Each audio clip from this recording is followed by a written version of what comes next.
दोस्तों नमस्कार, मैं राम सूरत यादव। आपने देखा है कि किस तरीके से आयकर विभाग ने कांग्रेस को दो नोटिस जो है, एक नोटिस 1700 रुपए करोड़ का, एक नोटिस 1500 रुपए करोड़ का, मतलब कुल मिलाकर के 3500 करोड़ रुपए का जो है नोटिस कांग्रेस को भेजा और 135 करोड़ कांग्रेस का एक तरीके से खाते से जब्त भी कर लिया। और आपने यह भी देखा कि चुनाव के समय किस तरीके से आयकर विभाग ने एक तरीके से कांग्रेस को निशाने पर लिया था, या ये कहा जाए कि बीजेपी के इशारे पर ऐसा किया गया। लेकिन जब कांग्रेस जो है सुप्रीम कोर्ट में पहुंची, कांग्रेस को सुप्रीम कोर्ट में पहुंचते ही पूरी तरीके से आयकर विभाग की हेकड़ी निकल गई। मतलब आप सोच नहीं सकते हैं, कल्पना नहीं कर सकते हैं कि कांग्रेस की तरफ से अभिषेक मनु सिंघवी जो वकील थे, उनके बोलने से पहले ही सॉलिसिटर जनरल एक तरीके से तुषार मेहता ने जो है आयकर विभाग की तरफ से पहले ही इस बात को कह दिया कि आयकर विभाग जो है चुनाव में कोई कार्यवाही कांग्रेस के खिलाफ जो भेजी गई नोटिस है उस पर नहीं करना चाहता है, क्योंकि आयकर विभाग चाहता है कि चुनाव में सबको जो है बराबर का मौका मिले। तो हम जो है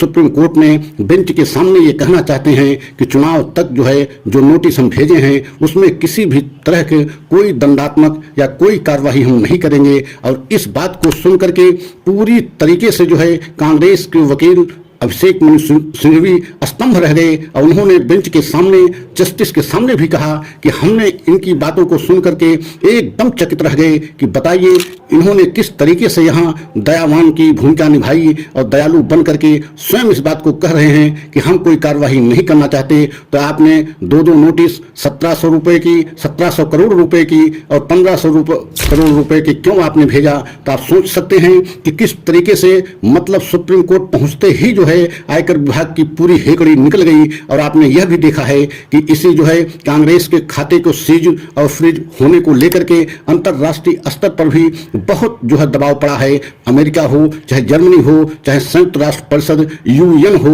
वहां से भी इस बात को लेकर के बहुत सारी जो है मोदी सरकार की आलोचना किए हैं। और आपने देखा है कि कल इंडिया गठबंधन की रैली जो है रामलीला मैदान में, जो दिल्ली रामलीला मैदान में हुई है, उसको देख करके बीजेपी पूरी तरीके से हिल गई है। और जितने जो है सरकारी संस्थान हैं उनके भी होश उड़ गए हैं कि इतनी बड़ी संख्या में लोग वहां पहुंचे थे, जिसको देख करके पूरी बीजेपी एक तरीके से स्तंभ रह गई। अब पूरी बीजेपी ये समझ नहीं पा रही है कि अब जो है इंडिया गठबंधन की ताकत कितनी बढ़ती जा रही है। क्या इसी का नतीजा है कि आयकर विभाग ने सुप्रीम कोर्ट में एकदम अपने पाला को जो है बदलते हुए इस बात को कहा, जो है तुषार मेहता जो सॉलिसिटर जनरल हैं उनके तरफ से ये बात कही गई कि किसी तरीके से हम भेजी हुई नोटिस पर कोई कार्यवाही नहीं करेंगे। और जुलाई में तारीख जो है मांगी गई और जुलाई में तारीख बेंच के द्वारा, सुप्रीम कोर्ट के बेंच के द्वारा जो है दी भी गई कि हम इस पर जो भी अपनी बात कहेंगे अब जुलाई में हम कहेंगे। और चुनाव के समय,